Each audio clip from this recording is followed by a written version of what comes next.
Hey guys, it's Tessa from HandleTheHeat.com. Today I'm going to be showing you how to temper chocolate. I was so excited to learn how to do this in culinary school because tempered chocolate makes the best homemade candy ever. I'm going to show you how to do it and it's actually surprisingly easy, so let's get started. To get started, I have some really high quality chopped chocolate over a double boiler. And a double boiler is simply a saucepan with barely simmering water, and you just put a heat-proof bowl over it. Just make sure that the water is never touching the bowl. I'm melting down my chocolate, and I do not want to let this semi-sweet chocolate exceed 115 degrees. Even if that means it's not completely melted and smooth, that's okay. I just want to have my thermometer nearby to make sure that it does not exceed 115. And it looks like it's at 112, so I'm going to take it off before it can get too much hotter, and now I'm going to start seeding the rest of my chocolate in. I melted about 2/3 of my chocolate and reserved the remaining third, and now I'm just going to gradually bring down the temperature of my chocolate by seeding in the remaining chocolate a little bit at a time, stirring constantly and vigorously throughout. I want to bring my chocolate down from 115 to about 84 degrees. And then I'm going to briefly set it over the heat again and let it rise to 89 degrees. And that's kind of like the perfect working temperature for tempered chocolate.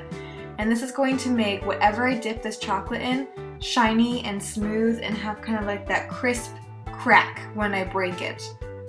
So it looks like it's at 87, which is good enough. I'm going to get started dipping in my truffles. I have some truffles here. Just basic truffles, and then I'm just going to dip my tempered chocolate in. And while you're working with tempered chocolate, you want to keep it at about 89 degrees, somewhere around that temperature, and that's what makes it easy to work with.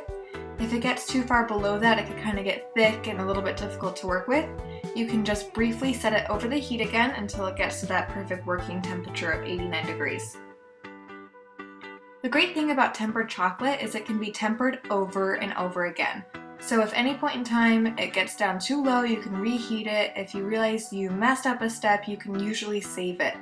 The only thing really that will kind of destroy your tempered chocolate is if you get water in it or if it gets super hot and scorched. So in addition to making tempered chocolate coated truffles, I'm also going to quickly show you how you can make peanut butter cups. So I just have some miniature cupcake liners here, and I'm using a silicone brush to brush the edges and the bottom with tempered chocolate. That's going to be my chocolate cup. Now I'm going to fill it with my peanut butter mixture, which is basically just peanut butter, a little bit of butter, and powdered sugar. And I'm going to scoop out a teaspoon and drop it in the bottom of my cup. And then I'm simply going to drizzle melted chocolate all over the top to make my peanut butter cup. As you can see on the right hand side there, some of my chocolate truffles and my empty chocolate cups are already starting to set and become shiny. And that's the great thing about working with tempered chocolate, is that everything can be done and stored at room temperature. You don't have to worry about refrigeration.